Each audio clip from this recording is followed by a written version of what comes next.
Now, our next contender is a man who, when it comes to talent, is a real heavyweight. In 2011, a boxer from Bolton became a double light-welterweight world champion and was then brave enough to travel to the States and lay his belts on the line.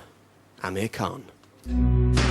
My first impression of Amir was that he was going to be special. A great fighter inside the ring, also special outside the ring, being a person who kids can look up to. I've known Amir since he was a young boy, when he first started coming to the gym where I used to work. Amir grew up in this area. This was one of the worst areas in Bolton. This is the Gloves Community Centre. Amir Khan paid for this place out of his own pocket. It's massively important because without this place, I think the crime rate would start rising. We've had nearly 200,000 people in. That's huge.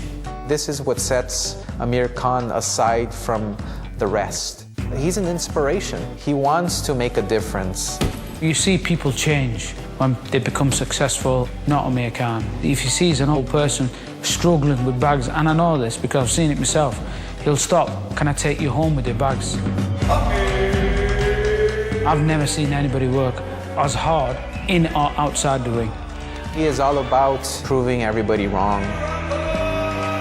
South Judah has been knocked out by Amir Khan and has become the new unified light-welterweight champion of the world. Amir will become the best in the world pound for pound one day. 2 points deducted for Amir Khan, but on our cards, we think he's done enough. And no! It's a monumental upset. Defeats are actually a good thing for Amir Khan. We all know that he can bounce right back up and become world champion once again. He's been able to accomplish so much at such a young age. I have to rank him as the #1 guy. He knows what he wants to achieve. What he doesn't realize himself is what he has achieved.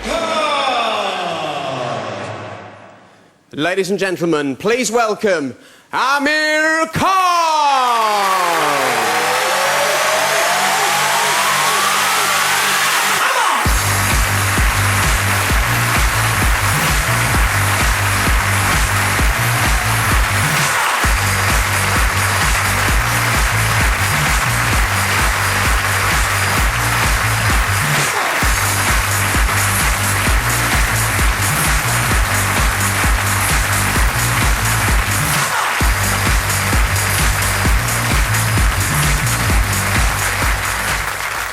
I've always wanted to do that, but what a reception you got in here tonight. And throughout the day I've been sort of trying to work out your sporting year in my head, and for the first time in your career you had 2 world titles in your hand. Before the year was out, they're both gone. I mean, how much does that inspire you to get into 2012 and get those belts back? You know, I know how it feels to have the 2 world titles, so, you know, I really want a rematch. I know I was robbed against Lamont Peterson, but I'm just going to put that behind me. Hopefully I can get a rematch and come back stronger. I mean, 2012 is a big year for me.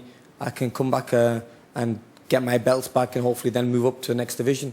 And 2 things that stand out from Oscar De La Hoya talking about you there, and, you know, he's a man who knows what it takes to be a success in the ring. First of all, he said, defeats aren't a bad thing for you at the moment, but even more importantly than that, he thinks you can be the best pound for pound in the world. And he's a man who knows talent when he sees it, isn't he? Yeah, you know, I train very hard, day in, day out, we train very hard. I mean, I live in Los Angeles when I'm out training for a fight. And, you know, that's just me. I love working hard, fighting hard. And I love putting good performances on. And Oscar says it there, you know, he sees talent out there. And, you know, all I have to do is go out there and win fights and look good against my opponents. It's going to be tough, and 2012 is going to be a big, big year for me. I want to go out there and fight the likes of Floyd Mayweather out there and the other big names. But to do that is to win and look good against my opponents. Sounds exciting. 2012 is going to be good, and it's only a few days away, which is good news for all of us, having listened to that. But well done, and everything you do in those gyms as well in Bolton is very impressive. But ladies and gentlemen, one of tonight's contenders, Amir Khan.